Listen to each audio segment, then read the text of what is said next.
What's going on, everybody?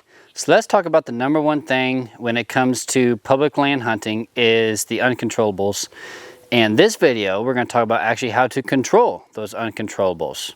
So what are the top three things that you would assume would be the uncontrollables? Number one that I can think of be hunting pressure / human intrusion. You know, that includes farmers, that includes the wildlife service. You know, they're mowing the trails, the farmers getting in there plowing the fields. You know, if there's any kind of brush hogging going on, any kind of work happening on property, you have no control over access. If you're hunting a back corner of the property, you can't access that from private ground unless you have permission. So let's just assume you don't even have permission. So you're pretty limited on how you can actually get back to that location and that hunting spot. The other one is you have no control over what food is available on property. You can't plant food plots. You know, this year the department might plant, you know, corn, and next year they might just leave the field dormant. You have no control over what's going on. You know, that maybe every year this field's planted in soybeans, and this year it's sunflowers. So how do I go about controlling that and still having success on public ground? And the number one thing that I can take that back to is I never put all of my eggs into one basket.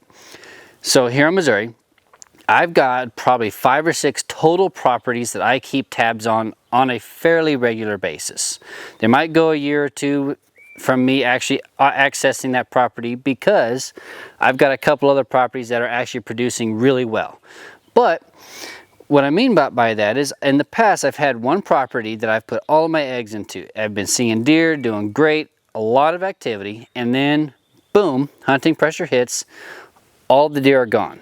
They adjust, they push off of property, and now my spots that previously were hot are now cold, and I didn't do my part in preparing another property to move to. Now, if that happens, I can immediately move to a completely different property, or even stay in location, but completely different property, and see success. I'm just as prepared on this property as I am on that property, and I'm ready to go. And another thing too is, you know, I may only have 3 really solid stand locations on a particular property.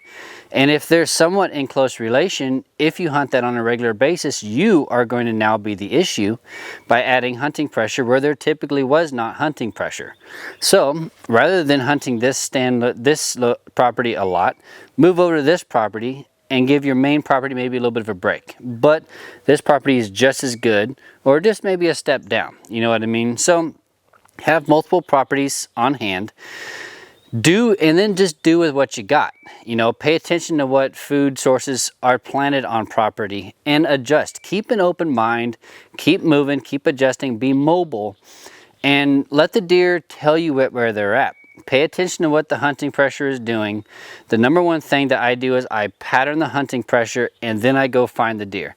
I figure out where most of the pressure is getting to, and then I figure out, well, okay, here's a little bit of a spot that maybe they're not getting to. Let's go look at it and see if the deer are there. And just keep an open mind, and a lot of times the deer will tell you where you're at. So really, controlling the uncontrollables means you're moving. You're keeping an open mind, and you're staying mobile, and you're just moving. You're not settling into not only one stand location, but one property in general.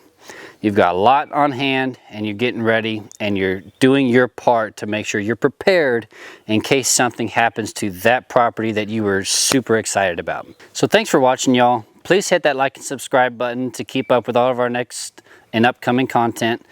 The next video, I'm going to continue our e-scouting series and actually talk about how to identify specific terrain features on the map while you're using your onX maps. And so I will see you all on the next video.